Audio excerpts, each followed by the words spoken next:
శ్రీమాత్రే నమః. శ్రీ మహాగణాధిపతియే నమః. శ్రీ గురుభ్యో నమః. కొన్ని అతి ముఖ్యమైన విశేష విషయాలు తెలుసుకుందాం. అవి మంత్రం అంటే ఏమిటి, మంత్ర సాధన ఎలా చేయాలి, మంత్రోపదేశం ఎలా పొందాలి, శ్రీ విద్యోపాసనా విధానం, శ్రీ లలితా సహస్రనామ పారాయణం ఎవరు చేయాలి, ఎలా చేయాలి, శ్రీ లలితా సహస్రనామ పారాయణం చేయడానికి ఉండవలసిన క్వాలిఫికేషన్ అనగా అర్హత ఏమిటి మొదలైన విశేష విషయాలు తెలుసుకుందాం. ఈ వీడియో పూర్తిగా చూస్తే శాస్త్రంలో చెప్పిన అనుసరించవలసిన నియమాలు ఏమిటి అనేది తెలుస్తుంది. శ్రీ విద్యోపాసనా విధానం గురించి నేను చెప్పగలుగుతున్నాను అంటే అది శ్రీ లలితా పరమేశ్వరి అమ్మవారి అనుగ్రహం, పూర్వజన్మ సుకృతం, మా తల్లిదండ్రుల గురుదేవుల ఆశీస్సుల ఫలమే. అమ్మ అనుగ్రహం వలననే శ్రీ విద్యోపాసన మాకు 13 తరాల నుండి ఆనువంశికంగా వస్తోంది. మా గురుత్రయంలో మా గురుదేవులు బ్రహ్మశ్రీ రాణి శ్రీనివాస శాస్త్రి గారు, పరమ గురుదేవులు శ్రీ శ్రీ శ్రీ పరిపూర్ణ ప్రకాశానంద భారతి స్వామివారు, పరమేశ్వరి గురుదేవులు విద్యారణ్య ప్రతిష్ఠితమైన శ్రీ శృంగేరి విరూపాక్ష పీఠానికి 41వ అధిపతులు, లోకవిఖ్యాతులు శ్రీ శ్రీ శ్రీ పరమహంస పరివ్రాజకాచార్య సర్వతంత్ర స్వతంత్ర షడాంనాయ ప్రవర్తక మాంతాచార్య బిరుదాంకితులు శ్రీ జగద్గురువులు అయిన శ్రీ శ్రీ శ్రీ బోధానంద భారతి మహాస్వామివారు, వారి ఆశీస్సులతో ముందుగా మంత్రం అంటే ఏమిటి అనేది తెలుసుకుందాం. మంత్రం అంటే ఏ దేవతను ఉద్దేశించి కూర్చిన మంత్రము ఆ దేవత యొక్క బీజాక్షర స్వరూపం. అందుచేతనే మంత్రానికి జపించి వారిని రక్షించగల శక్తి ఉంటుంది. ఇక మంత్రజపం ఎలా చేయాలి అంటే మనః సంహృత్య విషయాత్ మంత్రార్థగతమానస నధృతం న విలంబంచ జపేత్ మౌక్తిక పంక్తివత్ అనినట్లు మనస్సును విషయ ప్రపంచము నుండి నివారించి మంత్రార్థమునందే లగ్నము చేసి వేగముగా కాక మరీ ఆలస్యముగా కాక హారమునందలి ముత్యముల వరుసల వలె అక్షరములన్నీ స్పష్టముగా ఉండినట్లు మంత్రమును పలుమార్లు ఉచ్చరించడమే జపమనబడును. ఇప్పుడు మంత్రోపదేశం ఎలా పొందాలి, మంత్ర సాధన ఎలా చేయాలి, శ్రీ లలితా సహస్రనామ పారాయణం ఎవరు చేయాలి, ఎలా చేయాలి, శ్రీ లలితా సహస్రనామ పారాయణం చేయడానికి ఉండవలసిన క్వాలిఫికేషన్ అనగా అర్హత ఏమిటి మొదలైన విశేష విషయాలు తెలుసుకుందాం. గాయత్రి మంత్రము, సంధ్యావందనము, అగ్నికార్యం మొదలైనవి చేయుటకు ఉపనయన సంస్కారం చాలా ముఖ్యమైన ప్రక్రియ. ఇక ఉపాసనా విధానానికి సంబంధించి మనం ఉపాసన చేయాలనుకున్న దేవీ దేవతలకు సంబంధించిన మంత్రాలను పూర్ణదీక్షాపరులైన గురుదేవుల ముఖతః ఉపదేశం పొంది సాధన చేసి భగవంతుని అనుగ్రహం పొందాలి. మంత్రదీక్ష కోసం గురుదేవుల అనుగ్రహం పొందడానికి భక్తి శ్రద్ధలతో గురు శుశ్రూష చేయాలి. గురువుగారు పెట్టిన పరీక్షలలో ఉత్తీర్ణత సాధించాక వీరు మంత్ర సాధన చేయగలరు అని శిష్యులపై గురువుగారికి నమ్మకం కలిగాకనే మంత్రోపదేశం చేస్తారు.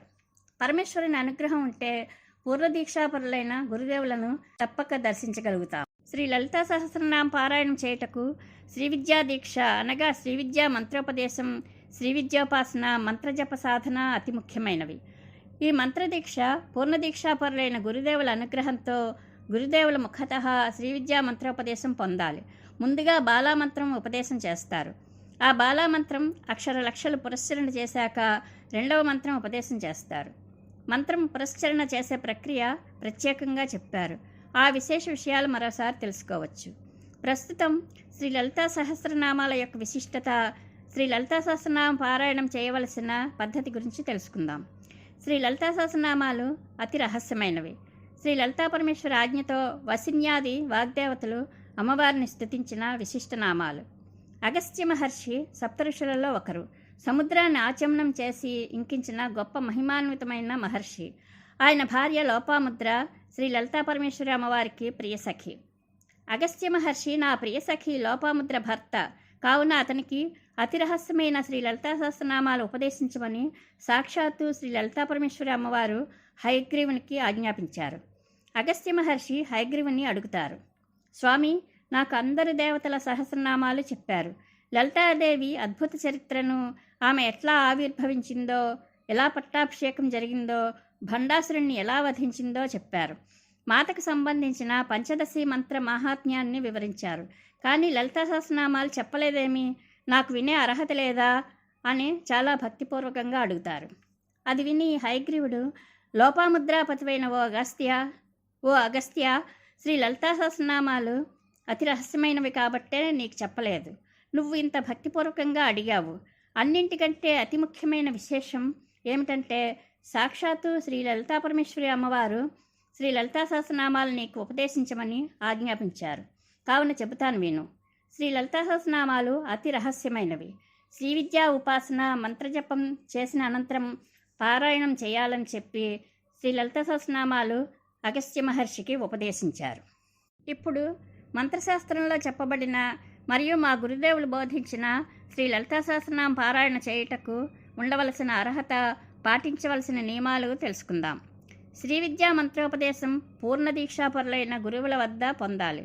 గురువుల అనుమతితోనే శ్రీ లలితా సహస్రనామ పారాయణం నియమనిష్టలతో చేయాలి. ప్రతిరోజు బ్రాహ్మీ ముహూర్తంలో నిద్రలేచి సూర్యోదయానికి పూర్వమే స్నానాధికారులు పూర్తి చేసుకుని దేవునికి దీపం పెట్టుకుని ముందుగా సంకల్పం చెప్పుకుని గురుత్రయం చెప్పుకుని, గురుత్రయం అనగా స్వగురువు, పరమగురువు, పరమేష్టి గురువు అనగా మంత్రోపదేశం చేసిన వారు స్వగురువు, వారి గురువు పరమగురువు, పరమగురువు యొక్క గురువు పరమేష్టి గురువు. వీరిని స్మరించుకుని పూజించి అనంతరం 1000 సార్లు శ్రీ విద్యా మంత్రజపం అనగా బాలామంత్రం అంగన్యాస కరన్యాసపూర్వకంగా లమిత్యాది పంచపూజలతో చేసి జపం చేసిన అనంతరం శ్రీ లలితా సహస్రనామ పారాయణం చేయాలి. ఇది శ్రీ లలితా సహస్రనామ పారాయణం చేసే క్రమము. శ్రీ లలితా సహస్రనామాలు మంత్రోపదేశం చేసిన గురుముఖత నేర్చుకుని క్రమ పద్ధతిలో పారాయణ చేస్తే అమ్మవారి కృపకు పాత్రులు కాగలరు.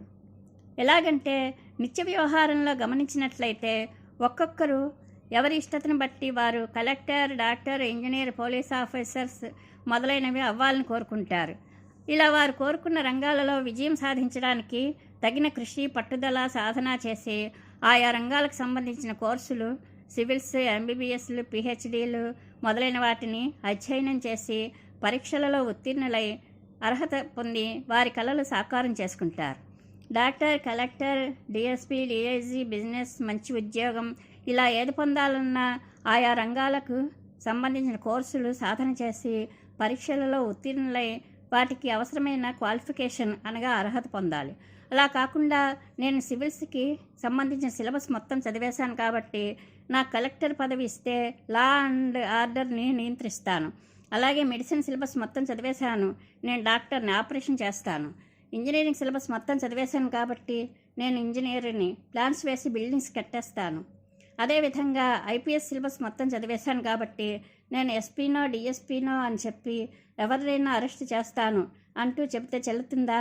ఏ పదవైనా పనైనా అర్హత లేకుండా చేస్తే అది నేరం అవుతుంది.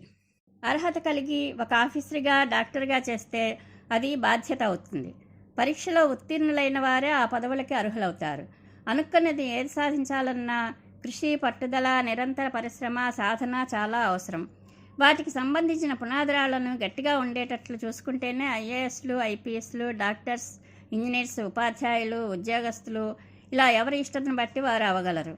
అదేవిధంగా మంత్రసాధన చేయడానికి, దేవీదేవతలను ఆరాధించి వారి అనుగ్రహం పొందడానికి కొన్ని నిర్దిష్ట నియమాలు, పద్ధతులు, సంప్రదాయము, వర్ణాశ్రమ ధర్మాలను అనుసరించి ఎవరెవరు ఏ ఏ మంత్ర సాధన చేయాలి, ఎవరు ఏ మంత్రం ఎలా జపిస్తే ఎటువంటి ఫలం కలుగుతుంది అనేది మంత్రశాస్త్రంలో చాలా విపులంగా చెప్పబడింది. శాస్త్రంలో చెప్పిన నియమాలను క్రమపద్ధతిలో అనుసరిస్తే పరీక్షలలో ఉత్తీర్ణులై మంత్రసాధన చేయడానికి అర్హత వస్తుంది. ఆ నియమాలను తెలుసుకోవడానికి, అర్హత పొందడానికి పూర్ణదీక్షాపరులైన గురుదేవులను ఆశ్రయించాలి. అంతేకాని పుస్తకంలో ఉన్న మంత్రాలన్నీ చదివేశాను కాబట్టి నాకు మంత్రాధికారం వచ్చేసింది అని అనుకుంటే అది శాస్త్రవిరుద్ధం అవుతుంది. నిత్య జీవితంలో జీవనాధారానికి కావలసిన వివిధ రంగాలకు సంబంధించిన కోర్సులు సాధన చేసి పరీక్షలలో ఉత్తీర్ణులై ఆయా పదవులకు అవసరమైన అర్హత ఎలా పొందుతామో అలాగే మానవ జన్మ సార్థకం చేసుకోవడానికి శాస్త్రంలో చెప్పిన నియమాలను అనుసరించి పరీక్షలలో ఉత్తీర్ణులై మంత్రసాధన చేయడానికి అర్హత పొంది మోక్ష మార్గాన్ని పొందడం అనేది అతి ముఖ్యమైనది. అతి రహస్యమైనవిగా చెప్పబడిన ఎంతో నియమనిష్టలతో చేయవలసిన పరమ పవిత్రమైన గురుముఖత ఉపదేశం పొందవలసిన మంత్రరాజములను, గురువుల అనుమతితో చేయవలసిన పారాయణలను ప్రస్తుత కాలంలో టేపు రికార్డుల ద్వారా విని నేర్చుకుని తప్పుల తడకగా సామూహిక పారాయణలు చేసేస్తున్నారు. శ్లోకాన్ని, నామాలని ఎక్కడ ఆపాలో తెలియకుండా చదువుతున్నారు. అలా చదివితే మంత్రార్థాలు మారిపోతాయి. దీర్ఘాలు, ఒత్తులు, విసర్గలు, సంయుక్తాక్షరాలు ఏవి ఎక్కడ చెప్పాలో కూడా సరిగ్గా చూసుకోవడం లేదు. పుస్తకాలు చూసి చదివిన ముద్రణలో తప్పులు ఉంటాయి. కొన్ని బీజాక్షరాలు ఉన్నాయి. మంత్రోపదేశం ఉన్నవారే బీజాక్షరాలు చదవడానికి అర్హులు. మంత్రినీదేవి విసుక్రుని, వారాహి విషంగుని వధించారు. ముద్రణలో వ్యతిరేకంగా ఉంటుంది.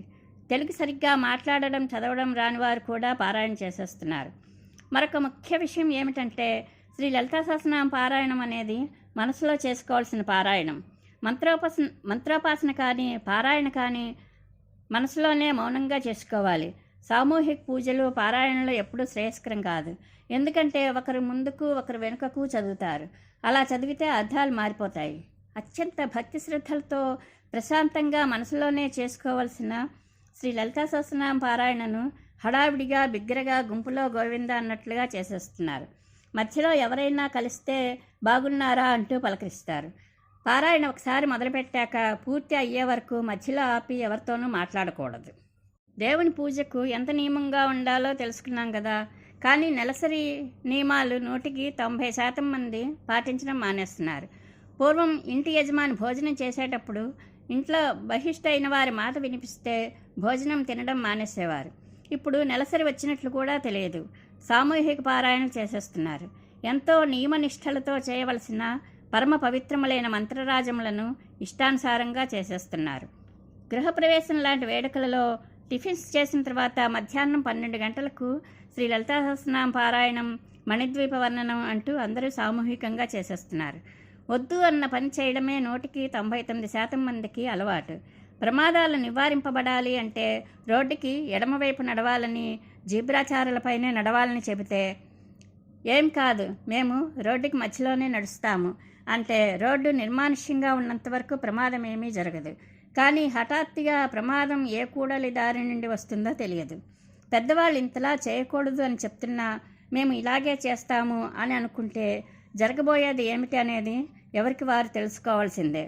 కొంతమంది సామూహికంగా శ్రీ లలితా సహస్రనామ పారాయణం చేస్తుంటే వినడం జరిగింది.